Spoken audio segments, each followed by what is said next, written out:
সকালে তাড়াহুড়োর সময় সকলেই কিন্তু ব্রেকফাস্ট নিয়ে খুবই চিন্তা করেন। ঝটপট বানাতেও হবে, আবার সেটা স্বাস্থ্যকরও হতে হবে, আর অবশ্যই পকেট ফ্রেন্ডলি হতে হবে। আছে কিন্তু অসম্ভব টেস্টি একটা রেসিপি নিয়ে এসে হাজির হয়েছি। বানাতে মাত্র 10 মিনিট লাগবে। নরম তুলতুল করছে, বাড়ির ছোট থেকে বড় সবাই কিন্তু দারুণ মজা করে এটা খেয়ে নেবে। চলুন তাহলে আজকে এই রেসিপিটা বানিয়ে ফেলি। আমি একটা বড় পাত্রের ভেতর 1 বাটি বেসন নিয়ে নিলাম, আর নিয়ে নিচ্ছি 1 বাটি চালের গুঁড়ো। এটা প্রত্যেকের বাড়িতেই থাকে। আর এর মধ্যে আমি দিয়ে দেব 2 বাটি পরিমাণ জল। যে বাটি মাপের বেসন আর চালের গুঁড়ো নিয়েছি সেই বাটি মাপেরই জলটা নিয়ে নেব। এবার একটা হুইস্কের সাহায্যে আমি সব কিছু খুব ভালো করে মিশিয়ে নিচ্ছি। খুব ভালো করে মিশিয়ে নিতে হবে যাতে কোনো লাম্পস না থাকে, দলা না থাকে আর কি। হুইস্ক দিয়ে খানিকক্ষণ নাড়ার পরেই কিন্তু দেখবেন ব্যাটারটা একেবারে স্মুথ হয়ে গেছে। কোনো দানা এর ভেতর নেই, দলা নেই আর কি। দেখুন খুব সুন্দরভাবে পেস্টটা কিন্তু বানিয়ে নিতে হবে। একেবারে সহজ রেসিপি, আর বানাতে বললামই তো 10 মিনিটের বেশি টাইম লাগবে না। হয়ে গেছে, আমি এটা সরিয়ে রাখলাম। বাড়িতে যে সবজি আছে আপনারা সব সবজি ব্যবহার করতে পারেন। আমার কাছে একটা গাজর ছিল, আমি অর্ধেক অংশ মানে অর্ধেকটা নিয়ে নিয়েছি, পুরোটা দেবো না, অর্ধেকটা খোসা ছাড়িয়ে নিলাম। আর একটা গ্রেটারের সাহায্যে এই গাজরটাকে আমি গ্রেট করে নিচ্ছি। হয়ে গেছে, সরিয়ে রাখলাম। বললাম তো বাড়িতে যে যে সবজি আছে সবগুলোই কিন্তু এর ভেতরে দিতে পারেন। এবার নিয়ে নিচ্ছি 2খানা মাঝারি সাইজের পেঁয়াজ। পেঁয়াজের খোসাটা ছাড়িয়ে নিয়ে আমি পেঁয়াজটাকেও কেটে নিচ্ছি। আমি যে পরিমাণ বেসন আর চালের গুঁড়ো নিয়েছি তাতে আমার 2খানা পেঁয়াজই যথেষ্ট।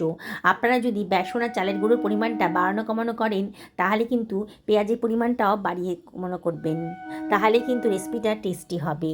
দেখুন পেঁয়াজটা কুচি কুচি করে কেটে নিয়েছি, একটু বড় সাইজের করেই কেটেছি, খুব বেশি মিহি করে কাটিনি। আমার মিনিট 2-3 হয়ে গেছে। ব্যাটারটা আবার একটু নাড়াচাড়া করে দিলাম ব্যাটারটাকে। দেখুন কতটা স্মুথ হয়ে গেছে। এবার এর ভেতরে দিয়ে দিচ্ছি কুচনো পেঁয়াজটা। গ্রেট করা গাজরটাও এর ভেতরে দিয়ে দিলাম। এবারে এর ভেতর দিয়ে দিচ্ছি 1 টেবিল চামচ লবণ। প্রয়োজন মতো লবণটাই দেবেন। এবার দিয়ে দিচ্ছি 1/2 টেবিল চামচ গোটা জিরে। 1/2 টেবিল চামচ লঙ্কার গুঁড়োও দিয়ে দিলাম, লঙ্কাটা অবশ্যই নিজের পছন্দ মতো দেবেন। 1/4 টেবিল চামচ হলুদের গুঁড়ো দিলাম জাস্ট কালারের জন্যে। খানিকটা কাঁচা লঙ্কা কুচিও দিয়ে দিলাম। আর দিয়ে দিচ্ছি 1/2 টেবিল চামচ হিং। হিংয়ের গন্ধ যদি পছন্দ করেন তাহলে দেবেন, না হলে বাদ দিয়ে দেবেন। লঙ্কাটাও নিজেদের পছন্দ মতো দেবেন। সব কিছু আবারও খুব ভালো করে মিশিয়ে নেব একটা হুইস্কের সাহায্যে। দেখছেন তো বন্ধুরা বানানোটা কতটাই সোজা। ঘরে থাকা সামান্য উপকরণ দিয়ে কিন্তু এই রেসিপিটা আপনি বানিয়ে ফেলতে পারবেন। বাচ্চাদের টিফিনেও তৈরি করে দিতে পারবেন, হাজব্যান্ডের লাঞ্চ বক্সেও দিতে পারবেন। বিকেলে যদি হালকা ফুলকা খিদে পায় তাহলেও কিন্তু রেসিপিটা ঝটপট বানিয়ে ফেলতে পারবেন।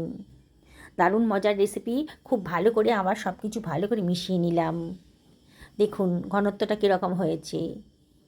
আপনাদের যদি মনে হয় ব্যাটারটা একটু বেশি ঘন হয়ে গেছে তাহলে জলের পরিমাণটা একটু বাড়িয়ে দেবেন। খুব বেশি পাতলা কিন্তু হবে না ব্যাটারটা। এবার আমি দিয়ে দিয়েছি একটা ছোট প্যাকেটের ইনো। ইনো যদি না থাকে তাহলে খাবার সোডাও দিতে পারেন। ইনোটা দিয়ে আবারও সব কিছু ভালো করে মিশিয়ে নিচ্ছি। দেখুন ব্যাটারটা কতটা ফুলে উঠেছে, আরও স্মুথ হয়ে গেছে। খুব ভালো করে আবারও মিশিয়ে নিচ্ছি। এখন কিন্তু আর দেরি করা যাবে না, ঝটপট এগুলোকে ভেজে ফেলতে হবে। আমি একটা তড়কা প্যান নিয়ে নিয়েছি, তড়কা প্যানই বানিয়ে ফেলবো। এখানে 1/2 টেবিল চামচ মতো তেল আমি দিয়ে দিলাম। তড়কা প্যানটা যখন গরম হয়ে গেছে এবারে আমি এর ভেতরে দিয়ে দিচ্ছি ব্যাটারটা। ব্যাটারটা যখনই ব্যবহার করবেন তখন কিন্তু বারবার করে ঘেঁটে নেবেন। আমি এখানে 1.5 হাতা মতন ব্যাটারটা দিয়ে দিলাম। এবার এবার আমি এটাকে ঢাকা দিয়ে দেব 1 থেকে 1.5 মিনিটের জন্যে। লো ফ্লেমেই রেখেছি। 1 মিনিট বাদেই ঢাকাটা তুলে দেখুন ওপরের পোর্শনটা কিন্তু বেশ শুকিয়ে গেছে। আবারও 1/2 টেবিল চামচ মতো তেল আমি সাইড দিয়ে আর ওপর দিয়ে দিয়ে দিলাম। এবারে একটা চামচের সাহায্যে সাইডগুলো একটু ছাড়িয়ে নিচ্ছি। দেখুন বন্ধুরা কতটা বানানো সোজা। এবার এটাকে উল্টে দিচ্ছি। গ্যাসের ফ্লেমটা লোতেই রাখবেন। আবারও 30 সেকেন্ড মতো একটু ভাজা ভাজা মতো করে নেব। দেখুন কত সুন্দরভাবে প্যান থেকে বেরিয়ে আসছে। হয়ে গেছে, একটা বানানো হয়ে গেছে কিন্তু আমার। আমি আর একটা আপনাদেরকে বানিয়ে দেখাচ্ছি। ওই প্যানের ভেতরেই আমি দিয়ে দেবো আবারও 1/2 টেবিল চামচ মতো তেল। আবারও 1.5 হাতা মতো ব্যাটার আমি দিয়ে দিচ্ছি। দিয়ে আবারও ঢাকা দিয়ে আগের মতনই রান্না করব। দেখছেন তো বন্ধুরা কত পুষ্টিকর খাবার আর ঝটপট তৈরি হয়ে গেল। আমি গ্যারেন্টি দিয়ে বলছি, একবার যদি বাড়িতে বানান না, দেখবেন সবাই কিন্তু আবার বানানোর জন্য রিকোয়েস্ট করবে আপনাকে। আবারও সামান্য তেল দিয়ে দিচ্ছি। যারা ডায়েট করছেন তারাও কিন্তু রেসিপিটা খেতে পারবেন। খুব সামান্য তেল মশলাতেই কিন্তু এই রেসিপিটা তৈরি হয়ে গেল। আর খুবই পুষ্টিকর, স্বাস্থ্যের পক্ষে ভীষণই ভালো। আবারও উল্টে দিচ্ছি। দেখুন একটা বানাতে আমার প্রথমটা লেগেছে প্রায় 1.5 মিনিট, আর পরেরটাতে বানাতে আমার 1 মিনিট মতো লাগছে। ঝটপট বানানো হয়ে যাচ্ছে। এবার আমি এটাকে সার্ভ করে দিয়েছি। এর সঙ্গে তরকারি খাওয়ার প্রয়োজন হবে না, এটা শুধু শুধুই খাওয়া যায়। তবে আমি আজকে একটু টমেটো কেচাপ নিয়ে নিয়েছি। দেখুন বন্ধুরা কতটা লোভনীয় হয়েছে রেসিপিটা। আমি আপনাদেরকে রিকোয়েস্ট করব, রেসিপিটা যদি ভালো লাগে তবে লাইক শেয়ার কমেন্ট করতে কিন্তু ভুলবেন না। আর অবশ্যই বাড়িতে একদিন বানিয়ে ফেলুন। আমি একটা আপনাদেরকে ছিঁড়ে দেখাচ্ছি, ভেতরটা কতটা স্পঞ্জের মতো নরম হয়েছে। একেবারে মনে হচ্ছে নরম তুলতুলে একটা পাউরুটি।